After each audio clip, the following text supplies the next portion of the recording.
All right, what we have here is a frame, as you can see, for the 1966 GTO. It spent the night outside. Yes, outside in the cold, all in the dark by itself. Anyway, it's in. And if you can, I don't know if you can see it or not, but no pitting whatsoever. This is an extremely clean frame. The rear end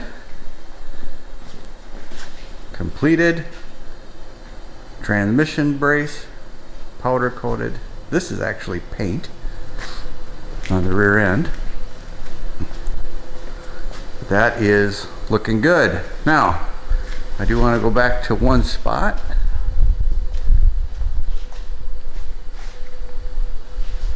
Can't remember if it's the driver's side.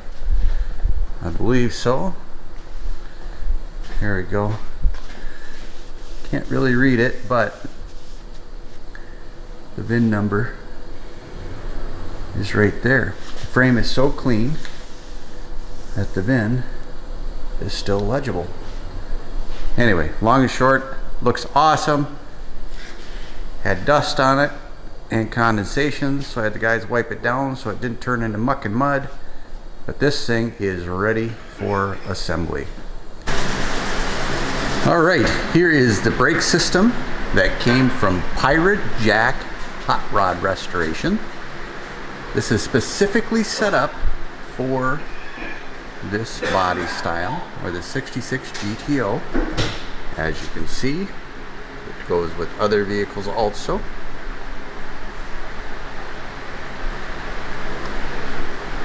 But they put together a real good kit.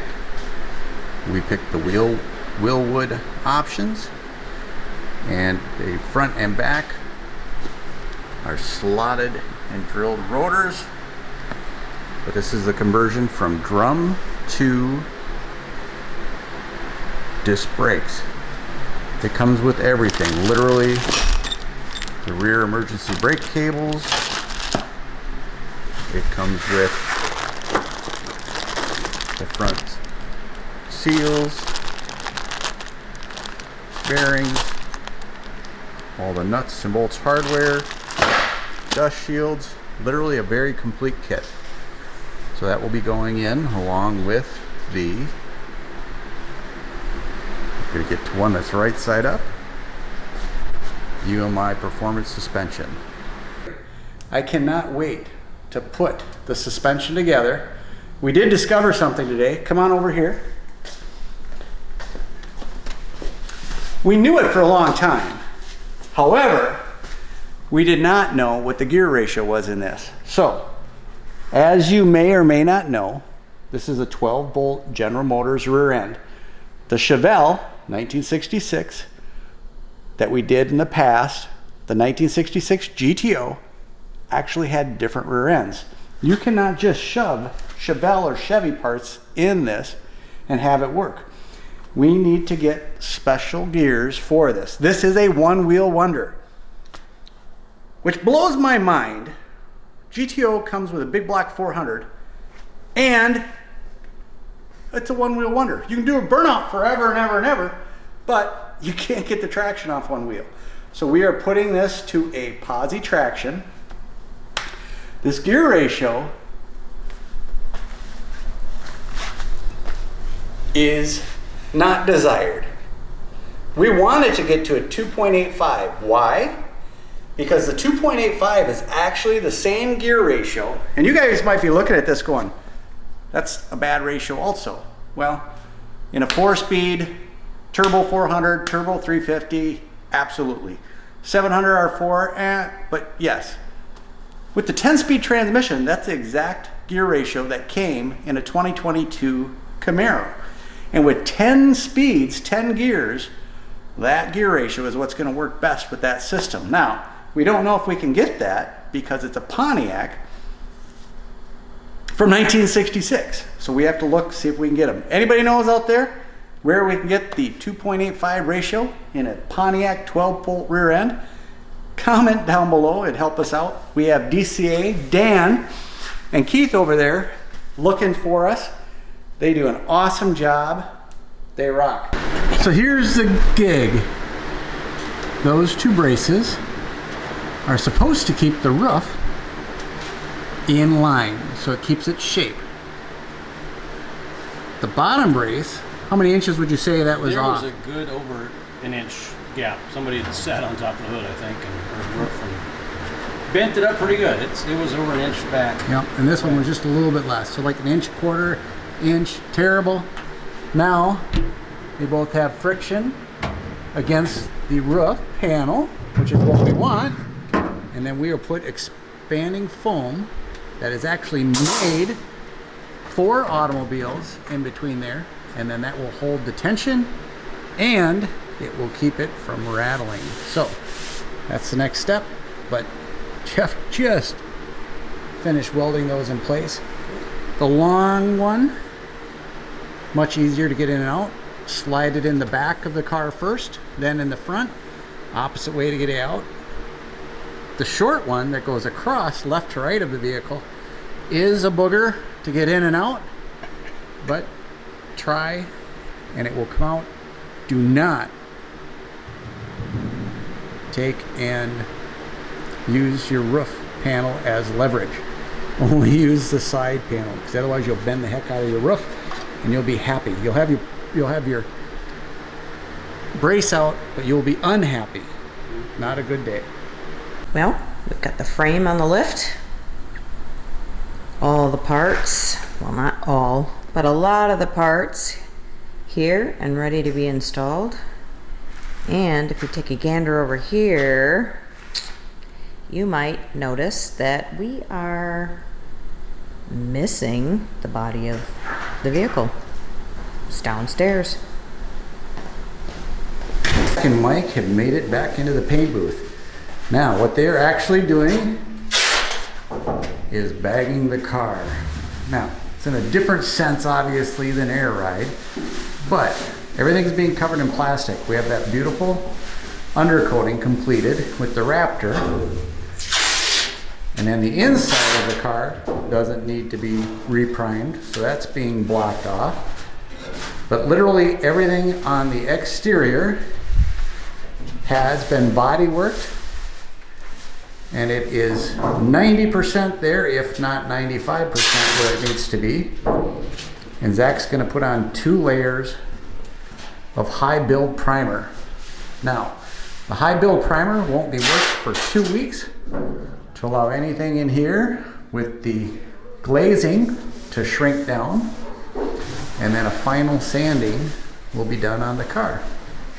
That final sanding literally is what makes it laser straight. This is going to be a black on black car, black interior, black exterior. Having it straight is something that's extremely important. Being on a rotisserie, Zach is going to be able to spin the car as he's painting it, which will make his life much easier. But this is one of the final stages of the process, and this will be one legendary GTO. Again, comment down below, help us out with a name. Is this going to be the legendary GOAT, or what is it going to be? Help us out.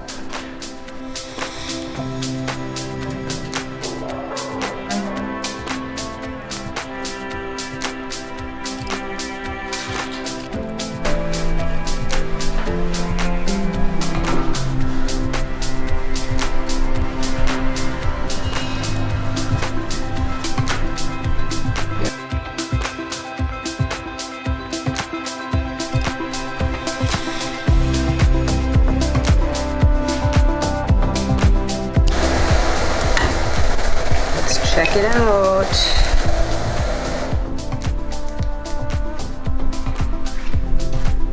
And it is in high build primer. Things look so much better when they're all one color.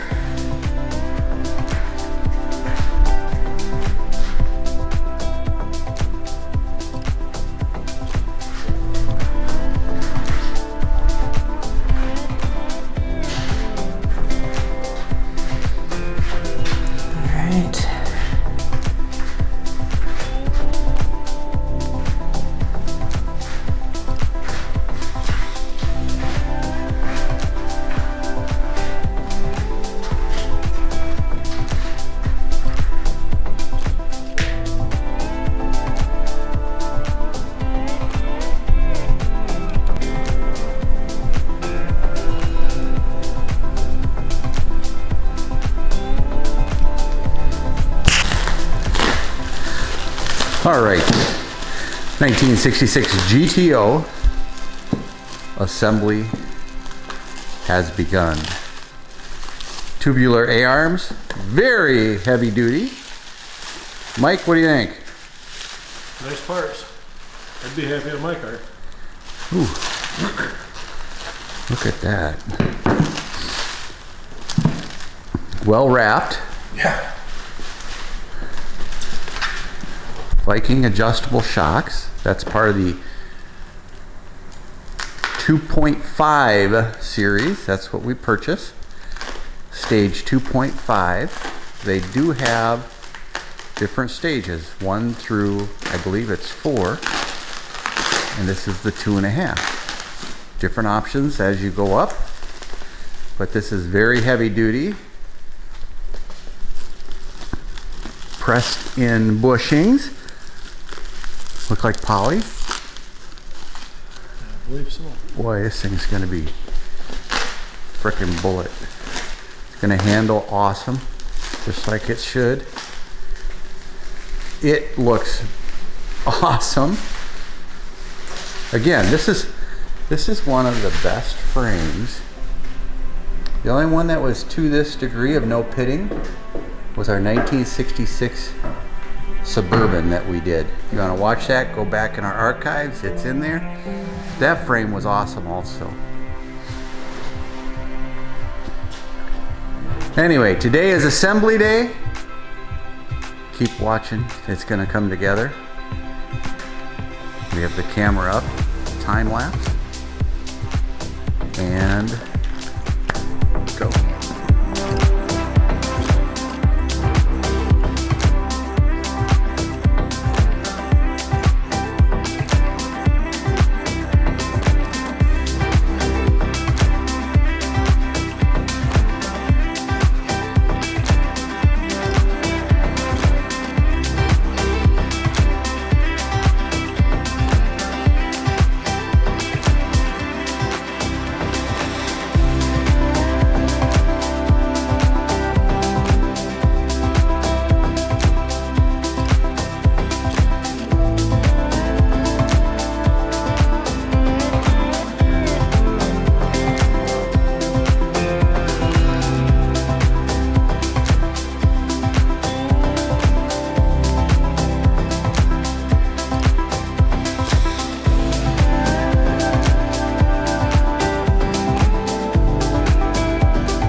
All right, as you can see, the body has come back down to the frame.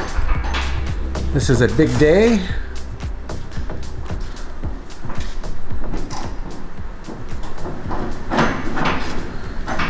We did the trunk in the front in a Raptor liner.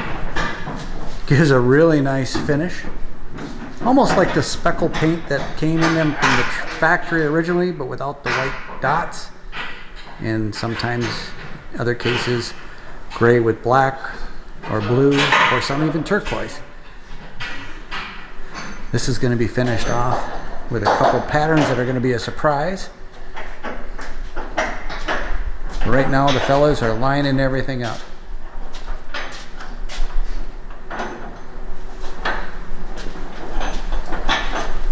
Oh, this is my one that That UMI suspension looks frickin' awesome. the nut spins on. Can't read it, but the wheelwood brakes look awesome.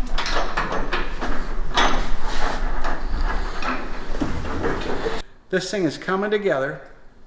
One more coat of high build primer on the entire thing. We will let that sit for 2 weeks. any of the bodywork that's underneath it. All the shrinking will take place, be done and over with. Never rush your bodywork. I'm getting off on a tangent, but it's an important one. Have you ever went to a car show and seen a beautiful vehicle and then see sand marks in it? Well, what that is from is they pushed the process and the glazing to make everything smooth shrunk, and it shows up in the paint. Well, you can't push it. Otherwise you end up with bad work. Anyway, so we're gonna let it sit for 2 weeks, fit the doors, fit the trunk, fit the hood, put the fenders on, adjust the gapping, and literally after that one last sanding, guess where we are? We're ready for paint. Now, between now and then is a long time, so there's gonna be more videos. Keep watching, the process is going along great. We appreciate each and every one of you. Again, if you like what you see, hit the like button down below. Please share our videos, help our channel grow.